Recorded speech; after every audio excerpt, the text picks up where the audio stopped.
Yes, good afternoon. My name is Marlene Martinez. I'm the Rapid Response Coordinator at Siembra NC.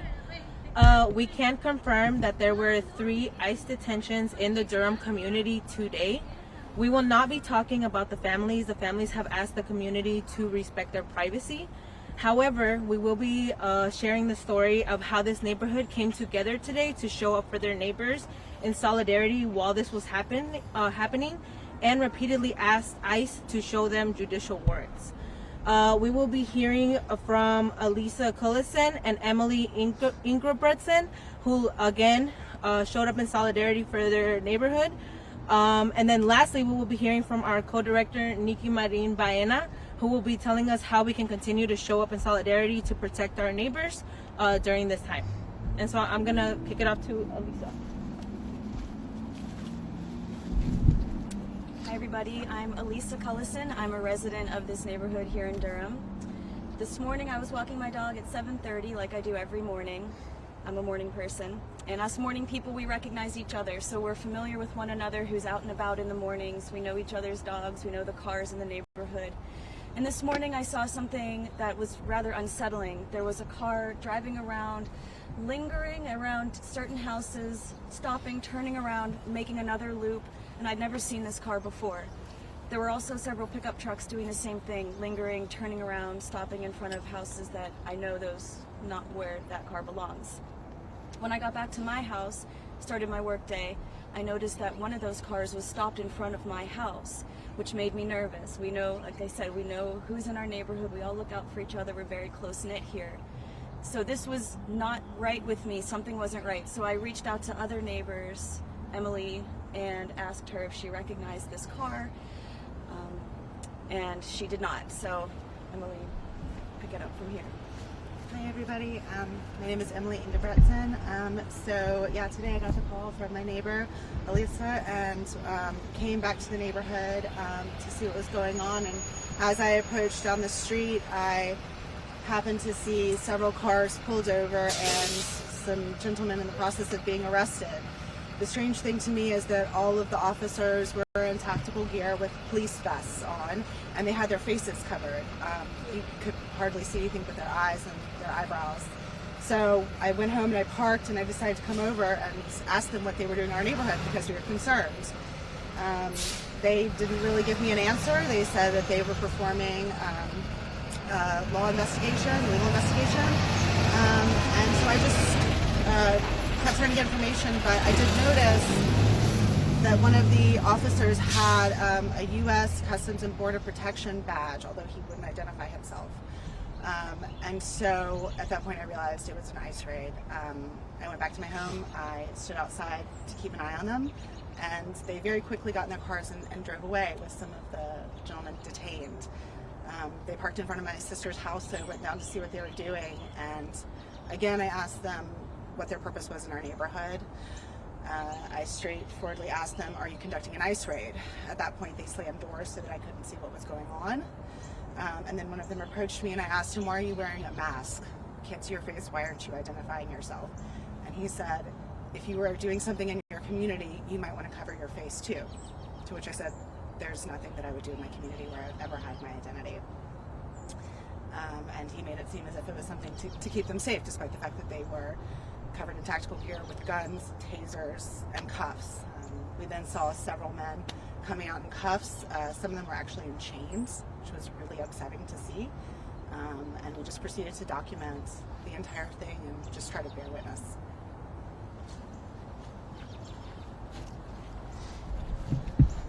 Hello everyone, my name is Nikki Marin Baena and I am co-director of Siembra NC.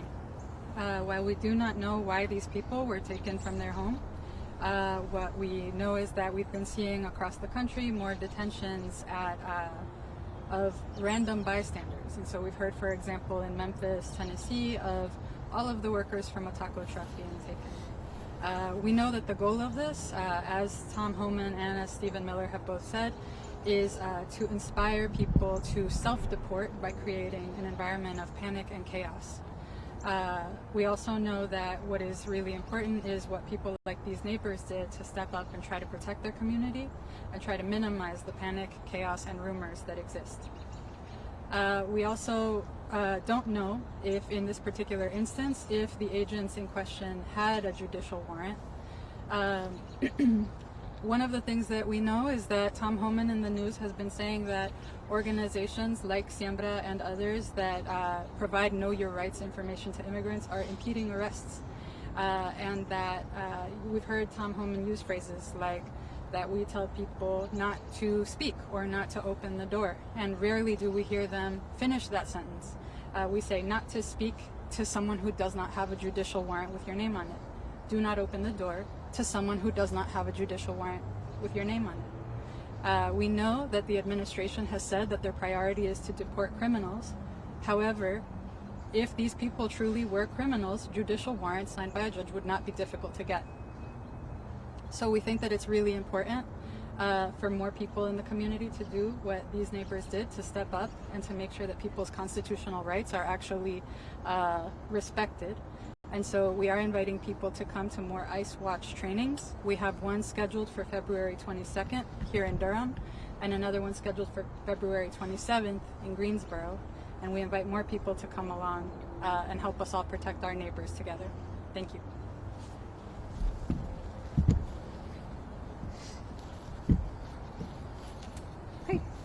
So we're going to be, for folks that want to actually go ahead and take questions, folks are going to be sticking around to actually be, if folks want to do interviews. So are folks interested in that? Okay. Or we could just, if somebody Just leave everything there. yeah, just have them You there. want to do it there? Yes. Okay, we're open to that. Yeah.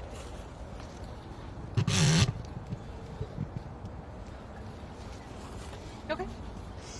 I guess first for either you or Nikki, just to be clear, like how did when you say confirmed that this was an ICE raid, how was that able to be confirmed, just for legal purposes? Yeah, so when we say that there is a confirmed detention, what we mean by that is that we have a hotline that community members at any point can call when they're experiencing a detention, or in this case, when neighbors are actually experiencing a detention happening in their neighborhood. So this morning at around 10:30 a.m., we received a call saying that there was a detention happening in these neighbors' neighborhood. And so what we did at that point is we dispatched team members that actually came to the neighborhood to actually come talk to families that were impacted. We were able to talk to families that were directly impacted and talk to them about what happened. And at that point, we're able to confirm that it was ICE agents that apprehended their family members. And so when we say verified, we mean it's really important to get to the source of a family that has been impacted and have direct conversations with them to see what happened, which is what happened in this case. So family confirmed that that's what Correct. Did family say whether or not a judicial warrant was shown at that time? Or? At this time, they were saying that they do not believe so. Did the family say what the immigration status was of these individuals? They did not. And other than seeing the badge, there was no other identification. No, there was no other identification. There was no other identification, and they did not tell me who they were or why they were there. So you just saw the badge visible. Yeah, the first person I talked to, I read it. But he was the only one that I observed of the maybe 12 agents who had anything that identified him. And just personally for you guys, I mean, are these people that were detained? I mean, these are people that you know, or your neighbors or friends? They're neighbors. They're new neighbors, but they're neighbors all the same. And like, my friend was saying, we watch out for each other. We pay attention to things. We know, if someone gets a new car, we know about these things. And there's pretty much nothing that happens on the street that we don't all pay attention to and care about. And to see our neighbors treated like that, I can't say how much that broke our hearts. How long were they neighbors? You said they were new. How long, roughly? Just a rough estimate. I'm not sure when they moved in. Yeah, I honestly, I don't know if I should speculate on that. They're neighbors and they live there, and that's good enough for us. You said 3 cars. How many officers, roughly? So when I first pulled up the street, there were, I think, about 4 cars. Okay. I have some grainy photos, but about 4 cars, all different kinds. So pickup trucks, minivan, and a sedan with blacked out windows. And then I think about 12 officers in all. And they were very intimidating. They all had masks, except for 2. And then one of them who wasn't masked did mask later, which I thought was an interesting choice as he was taking someone out for an arrest. So they didn't want to disclose their identity, and they believed that to be for safety reasons. When you watched this unfold, the people who were in handcuffs, did you hear them say anything? Were they saying anything back? No, but I don't think I'll ever forget like seeing the look in their eye. I instantly knew something was wrong. One of them just looked so sad. I can't really describe it. It looked like the worst day ever for somebody else. And just clarifying the timeline, so around 7:45-ish, that was when you first saw the cars, and then when you saw people actually being taken away, it was closer to 10:30ish? Yeah, it was 10:20 when I pulled up. It was happening right here, which is unusual because no one lives in that house. So it was just strange that there should be such a well-attended arrest happening with so many officers. It looked like, it looked quite serious. But they clearly had been planning this, and they ambushed them from what we understand. So that part is kind of terrifying. Kind of describe what this neighborhood. You've been here for a while, so.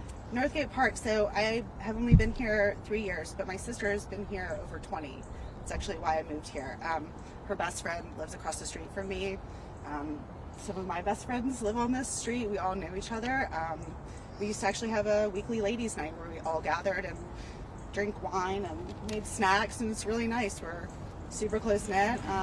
There's a lot of group chats, texts, and things. We just care about each other a lot.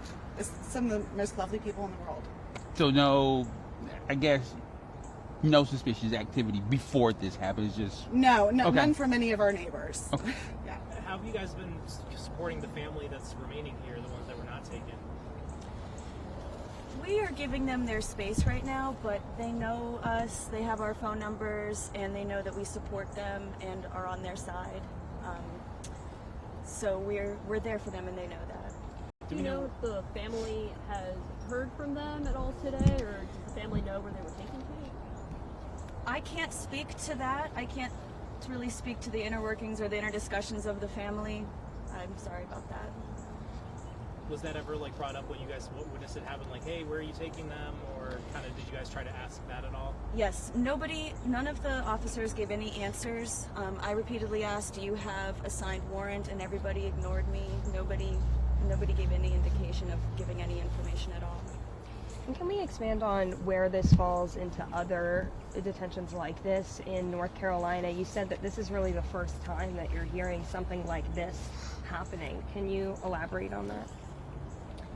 Yeah, I think just to also respond to the family, while we are respecting the family's privacy, we also know that community has come together. We can count on an immigrant solidarity fund to help families in many different counties, including Durham County, where families that are experiencing detention can actually call our hotline at 336-543-0353 and actually get detention orientation and be able to get access and referrals to attorneys that they can count on, and other kinds of support. I think in terms of what we've been seeing is that what's important to say is that there have been a lot of rumors of people that were seeing really vague descriptions around. There was a law enforcement officer outside of a store and was driving. So up until now, this is the first sighting that a neighborhood has seen that has reported to our hotline. And we think it's really important to know this. On one hand, because we're seeing tactics like them using cover-ups where you can only see their eyes to intimidate neighborhoods and neighbors, and also just continuing to move extremely sus and just extremely sketchy in terms of not identifying themselves, continuing to use unmarked vehicles, continuing to not actually present judicial warrants even when neighbors are asking for them. And in addition to all this, it's really important because the story here today is also that neighbors came together. People interrupted their day and their work day to actually come out and support each other. And it's really important in a time like right now where we're all feeling this fear, we have a clear choice, which is we're either going to watch this happen in front of us and watch our neighbors, people that go to our schools experience this fear, or we're going to show up for each other. And what we're learning from the neighbors here today is that we care for each other, and this is what North Carolina is about. And so this is what we're inviting people to do, and why we're inviting people to our ICE Watch training. Are you concerned? I don't know. Maybe I want to answer this one. Concerned that this might be a target area? Because remember, a couple of weeks ago, not too far from here, it didn't turn out to be. But is that a thought in anybody's mind? Can you repeat that question? I said, are you concerned that this might be a target area? Because Durham's a big place, but Yeah. a few weeks ago, right down to like a couple miles away, they had the person driving around ICE, and now this happened today. So, is that even a thought?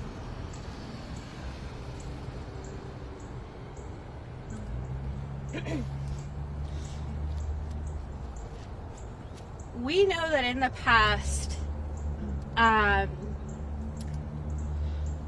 has targeted counties where voters have actually said that they don't want their local law enforcement, they don't want their local sheriffs to actually work hand in hand with ICE. So what we know is that voters have been really clear about this.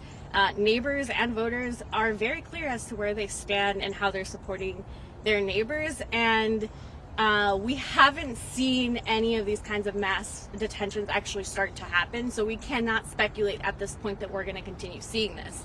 And in fact, it's really important that when the administration is saying that their goal is to have families self-deport, it's really important to understand that a lot of the rumors and a lot of the speculation around this means that now we're going to see detentions in every street corner. It's really important to know that that is actually giving into the fear that then would lead to self-deportations. And so this is why verification and exactly what the neighbors here did today is really important. What they did is they stopped their workday, chose to show up for their neighbors, they called the hotline, and they were able to record and serve as a witness as to what was happening. And so that is the kind of information that we're looking for. Community members who are going to choose each other and are willing to verify if it is an ICE detention or not. And if if somebody calls the hotline, can you just kind of elaborate? So somebody calls your hotline, who then shows up? What is their role once they get here? Yeah, before we go into that, I just wanted to add to her answer on that last question. You know, we have this hotline. We answer it 24 hours a day. Since January 20th, we've received 1,200 calls. This is a significant increase over the calls that we had received in the preceding 30-day period on that hotline. Of those 1,200 calls, 3 of the calls were about actual immigration detentions. Those immigration detentions fit the pattern that we had also seen during the Biden administration, which was people being detained either at probation appointments or at court. And so I want to say that because while I think that what is getting a lot of attention right now is whether our communities will be targeted by this type of ICE activity, the reality is that most people will be permanently banished from our communities by Immigration and Customs Enforcement from our jails, especially in North Carolina, after HB 10 was passed. And so it's really important for me that we understand that and that there are actually steps that we can take to keep our communities safer and to not have people permanently banished from our communities directly from the jails by having our communities pass cite and release policies so that people who are just committing misdemeanors are cited and let off instead of being booked at the jail, which makes it more likely that they will end up in Immigration and Customs Enforcement custody. You were saying. Repeat the question. Yeah. So when somebody calls the hotline, who exactly is showing up and what is their role and purpose here? So the primary purpose of the hotline since 2017 when it was founded is rumor control. What we were seeing starting in 2017 is that one well-placed rumor that made its way around Facebook or around WhatsApp could keep hundreds of people home from work, keep lots and lots of kids home from school, and we want people to be able to live as normal and as dignified a life as they can, even under these circumstances. And so what the hotline does, there's operators who are trained to answer calls, and then when there is a suspected sighting of something that could be ICE presence, we send out trained verifiers to verify whether or not there is actually something happening. I would say probably 95% of the time, nothing is happening, and we can confirm that it's a rumor. In the other instances, people can talk to those law enforcement officers and, just like the neighbors did, try to get a sense of what agency they are working for. Sometimes it's Homeland Security. Sometimes it's something else entirely different. It's an undercover cop. It's someone sleeping in their car. And so that is what the hotline volunteers do. And I know a lot of times a lot of this conversation specifically centers around the Hispanic community, but in this case, these three gentlemen were originally from India. I mean, there's no, discrimination, I guess, in the communities that are targeted in this kind of situation? We have seen this administration detain people from all kinds of places at this point. So, yeah. And it sounds like the only reason they were picked up was because of their status here in this country. We don't have more details about why they were picked up. Do you know where they were taken, by the way? I mean, you said that. We don't have other details about it at this moment. I just want to ask you guys,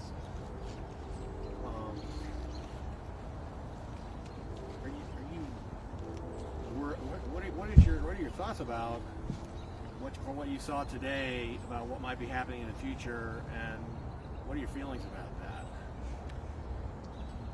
Well, not good. Yeah. This is not what I understand community to be.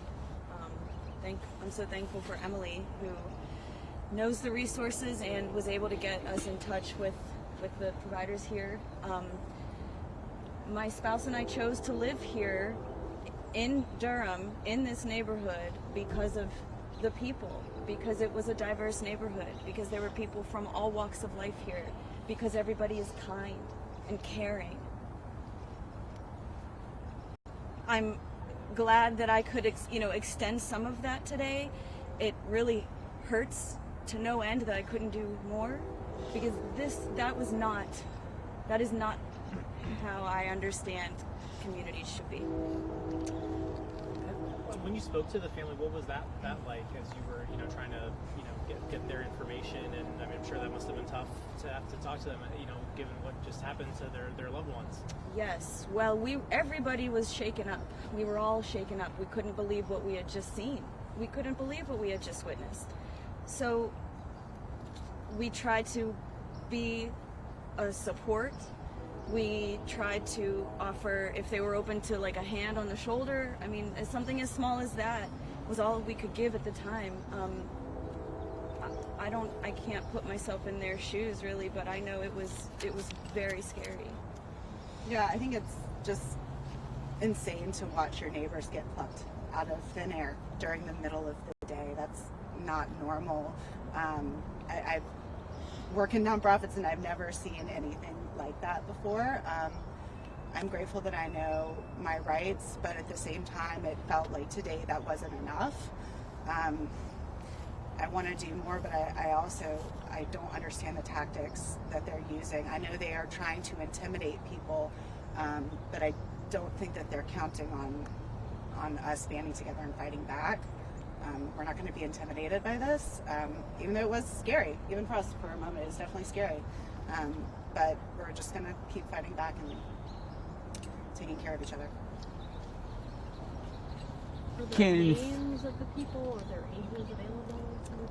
I wouldn't want to share that. Just out of respect. The young men all from the same household. I believe so. I don't. We won't be sharing more details about it. Can we I need names and correct spellings. Sure. My name is Emily Ingebretsen. That's E-M-I-L-Y. Last name is I-N-G-E-B-R-E-T-S-E-N.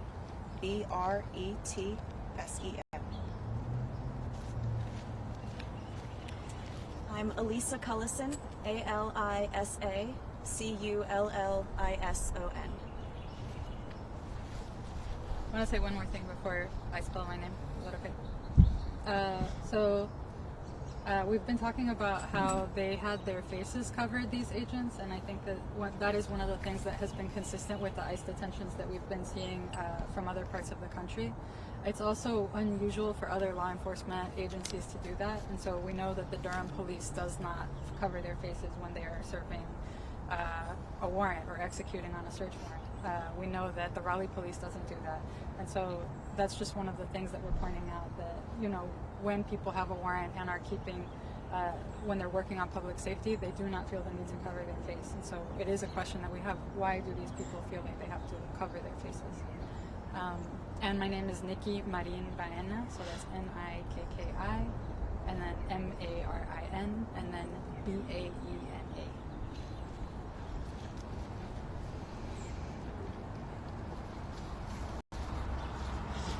Marlene Martinez, M-A-R-L-E-Y.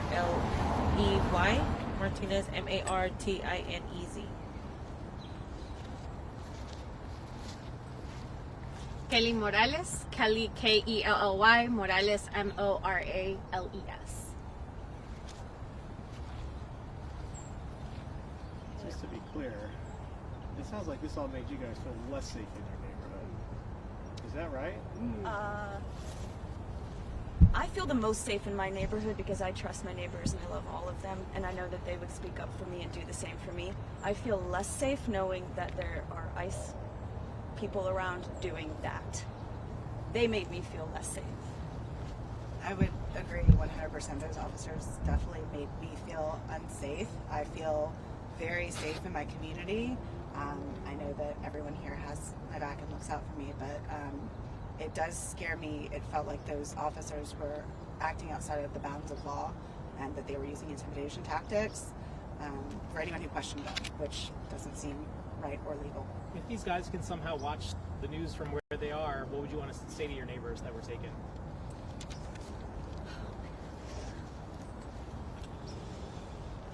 I would just say how very sorry I am that I couldn't do more, and I wish that they were back home.